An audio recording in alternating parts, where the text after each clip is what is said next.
This is a picture of Southwest Baltimore Charter School, an elementary and middle school in Baltimore City in the United States.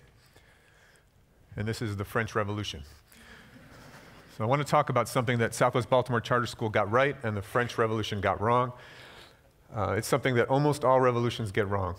And when I say revolutions, I don't just mean the big uprisings that topple political systems, but all of the social movements and social purpose organizations and networks and initiatives and all the kinds of things that many of you are probably involved in, whose goal is to fundamentally transform some key feature of our social landscape. If you look around, it's not hard to see numberless brilliant examples of success in any of these domains, whether you're working on environmental sustainability, social justice, community building, democracy, education, art, etc. There's successful change all around us, more than successful, profound change all around us. And yet, my experience is that talking to people who are involved in change work, that many people are increasingly growing frustrated and a little disillusioned because so few of the changes that they see really take root. So few of them seem to last, to expand. They start out with a bloom, and then over time the energy kind of seeps out of them. They slow down, they get a little heavier. They start to lose their creative impulse that they had in the beginning. And in the worst case scenario, they start to increasingly resemble the kinds of things that they were trying to change in the first place. More and more, they're repeating those same patterns. So the French Revolution, 4 years after it started, turned into just another form of oppression, where if you didn't say the right things, think the right things, know the right people, have the right ancestors, you got your head chopped off.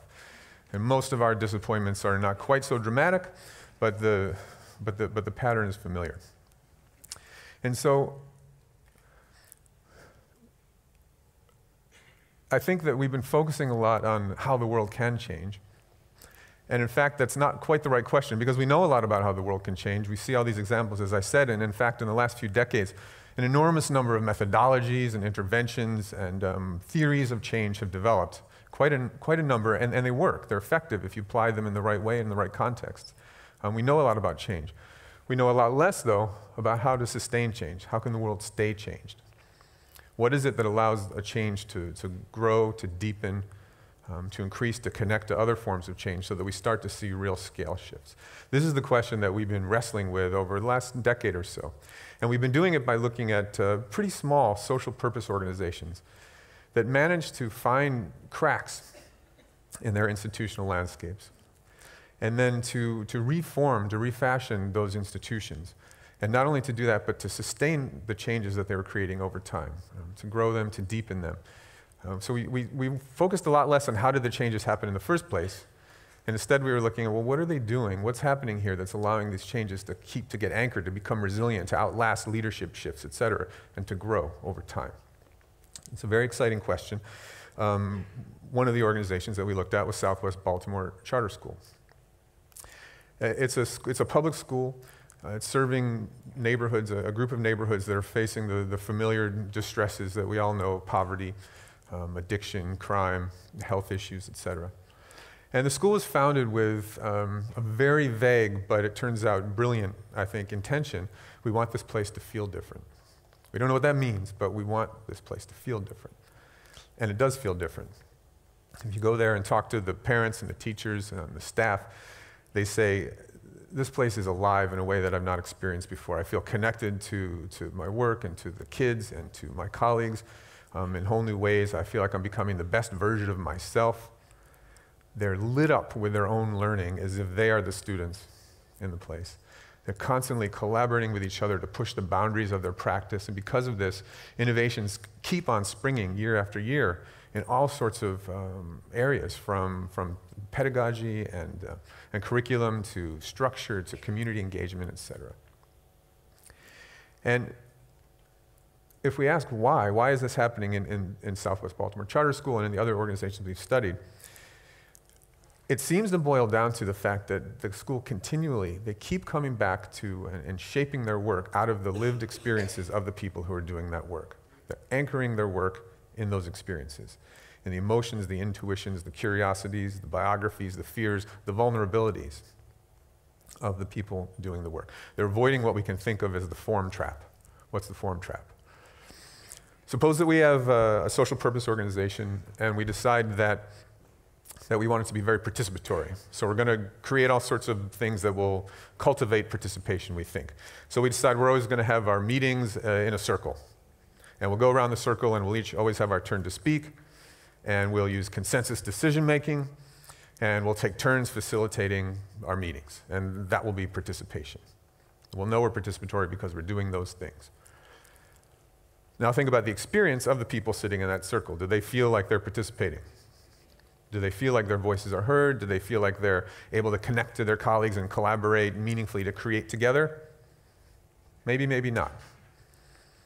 Maybe that experience aligns with those forms that they've created, maybe not. But clearly those are two separate questions. What does experience, or what does participation look like? What words do we use? What structures do we use? And how are we experiencing participation? If I show you a picture of two different meetings, meeting 1, meeting 2, and ask you which one of these is more engaging, more participatory, you might think you have a little bit of a clue. Maybe the dog gives something away. But the fact is, I don't know if he's actually participating, but he seems happy. But the fact is we don't know. We don't know what's really going on in the experience of the people in those meetings. And it could well be that the more traditional looking meeting is more engaged. And in fact, that's not even a great question. The real interesting question is in what ways is this meeting being experienced as participatory? Who is participating and how? Who is engaged and how? This is the abstracted organogram, the organization chart of the most participatory and engaging organization that I've ever come across. Can you see the clues in this chart for why it would be so participatory? Me neither. They don't exist. And in fact, this organization only has a core staff of about 12 people, so there's kind of an astonishing number of levels and functions here. And yet, if you go talk to anybody there, they will describe it, literally, quote, as insanely democratic. The kind of place where there's an open invitation to come and to at any level, from the highest strategy to the lowest detail, to be part of that decision-making, part of, to engage yourself in that process. It's a fabulous place. And so the form trap is when we mistake all of the symbols, all of our procedures, our words, all of the structures that we create to stand in for the kind of change we're trying to create, we mistake that for the experience itself, and we stop looking at that experience. About 1 week before Southwest Baltimore Charter School was due to open its doors for the very first time, so in its first year, they decided to hold a dialogue about how students would address teachers. What would they call them? Now, this might seem like a small thing to spend much time on when you have a week to go before the hordes descend, and you're just trying to figure out how the computers work, and you're trying to meet each other. They didn't even know each other, and figure out what you're going to do in the classroom, et cetera.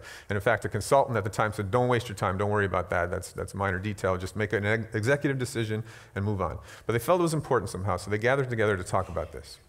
And some people said, I think we need to use very formal forms of address. I want to be known as Mr. Nilsson, because that will teach the students respect.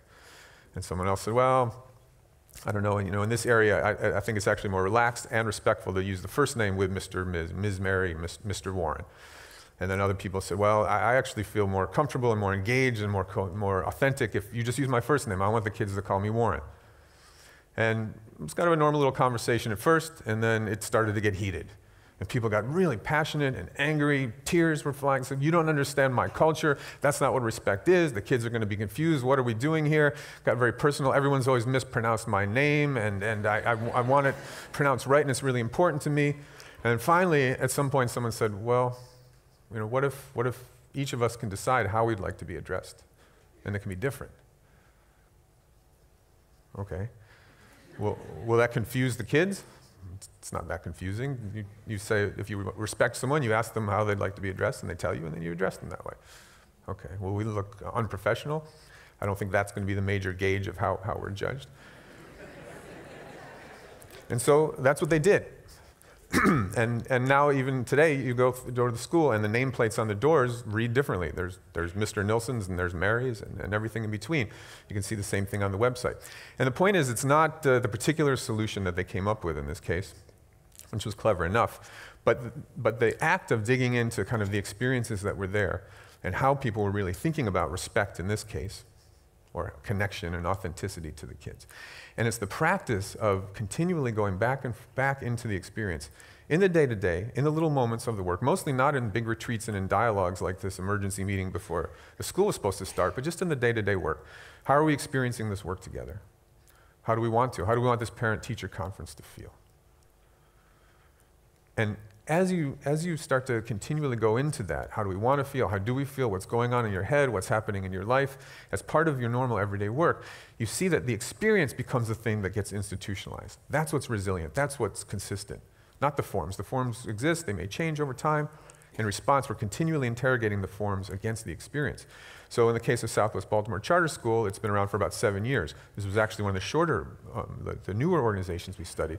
We saw the same pattern over and over again, this kind of embedding in experience in organizations that were 10, 15, 20 years old. And the really exciting thing was, not only were these organizations sustaining the initial change that they had sort of given them life, the initial inspiration, but they were going beyond that and continually coming up with new kinds of innovations and deepening it. There was a real creative energy that was coming out of this vulnerability, in fact, to connect it to what we started the day with. And I think one of the reasons is that when you start drawing on your experiences in the day-to-day of your work, of doing social purpose work, you realize that the institutions you're trying to change are already in the room. And that our experiences are carrying those institutions, and that when we surface that stuff together, when we make ourselves vulnerable enough to do that, that there's a lot of information and a lot of possibility of understanding the institutional landscapes much, much differently. And in the end, these organizations become more than just instruments to create change. They become living expressions of the kind of change they're trying to create. So thanks very much.